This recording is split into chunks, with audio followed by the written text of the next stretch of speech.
Ma grande sœur est très forte, elle peut soulever un pont entier d'une seule main. Si quelqu'un doit déménager, il lui suffit de le lui dire, et elle peut déplacer sa maison à l'endroit parfait. Si un bâtiment commence à pencher, un seul léger coup de pied de sa part suffit à le remettre droit. Ma deuxième sœur est encore plus incroyable, elle peut contrôler la croissance des plantes et des fleurs. D'un simple geste de la main, elle peut remplir le ciel d'une pluie de pétales colorés. Chaque fois qu'il y a un mariage ou une grande célébration, personne n'a besoin d'engager des décorateurs. Une seule pensée de sa part peut créer des scènes à couper le souffle, semblables à de la magie. Ma tante a aussi des pouvoirs. Elle peut contrôler la météo quand elle veut. Quand elle est heureuse, le ciel est clair et lumineux. Quand elle est en colère, de sombres nuages d'orage apparaissent. La météo de toute notre ville est presque entre ses mains. Mon cousin peut changer d'apparence à volonté. Jeune ou vieux, grand ou petit, homme ou femme, il peut devenir n'importe qui. Ma autre cousine a une ouïe extrêmement fine. Même si une aiguille tombe par terre, elle peut l'entendre de très loin. Parce que nous faisons partie d'une famille magique, dotée de dons extraordinaires. Nous vivons tous dans une maison enchantée. Chaque matin, les chaussures se mettent toutes seules à nos pieds. Les vêtements jetés dans la chambre sont attrapés par des paniers à linge et lavés automatiquement. À l'heure des repas, les assiettes se placent soigneusement sur la table.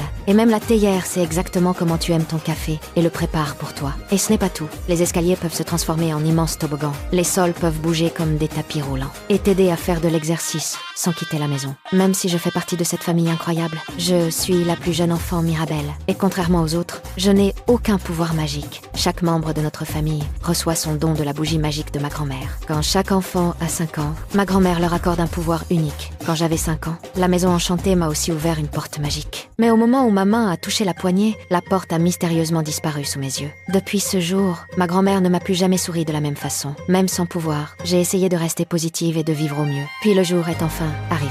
Mon petit cousin était assez grand pour recevoir son don. Toute la famille a passé des jours à préparer la cérémonie, chacun utilisant ses pouvoirs pour aider. Tout le monde était nerveux et excité. Je voulais aussi aider, mais ma deuxième sœur se moquait cruellement de moi. Même ma grand-mère, la chef de famille, m'a dit de ne pas gêner. Cela m'a fait plus de mal que je ne voulais l'admettre. Tout ce que j'ai toujours voulu, c'était faire quelque chose d'important pour ma famille. Quand la cérémonie a commencé, mon petit cousin a réussi à ouvrir sa porte magique. Des animaux ont jailli de l'entrée, et au-delà est apparue une magnifique forêt infinie. Il avait reçu la capacité de communiquer avec les animaux. Mais pendant que tout le monde célébrait son nouveau don et prenait une photo de famille, personne ne m'a remarqué, debout seule dans un coin. C'était comme si je n'existais pas. Je me suis sentie découragée et suis entrée seule dans le salon. C'est alors qu'une tuile du toit est soudainement tombée. Un instant plus tard, des fissures ont commencé à apparaître dans le sol, et même la bougie magique qui alimentait les pouvoirs de la famille a failli s'éteindre. Affolée, je suis allée prévenir tout le monde. Mais lorsqu'ils sont arrivés, tout était redevenu normal. Personne ne m'a cru. Ils pensaient que j'inventais tout. Ma deuxième sœur m'a accusée de vouloir attirer l'attention.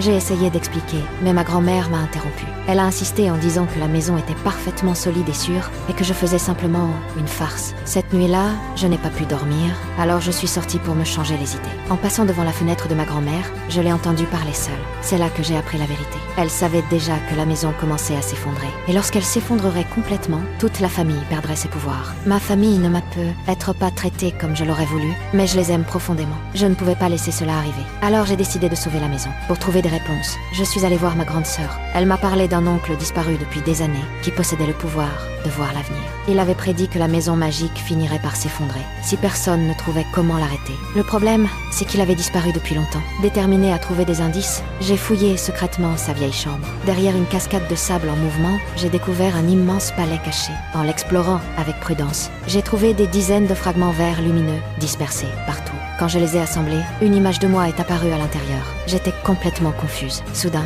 le palais a commencé à s'effondrer autour de moi, et j'ai réussi de justesse à m'échapper avec les fragments. De retour dans ma chambre, je les ai assemblés à nouveau. C'est alors que j'ai compris quelque chose d'effrayant. Les fissures dans la maison semblaient liées à moi.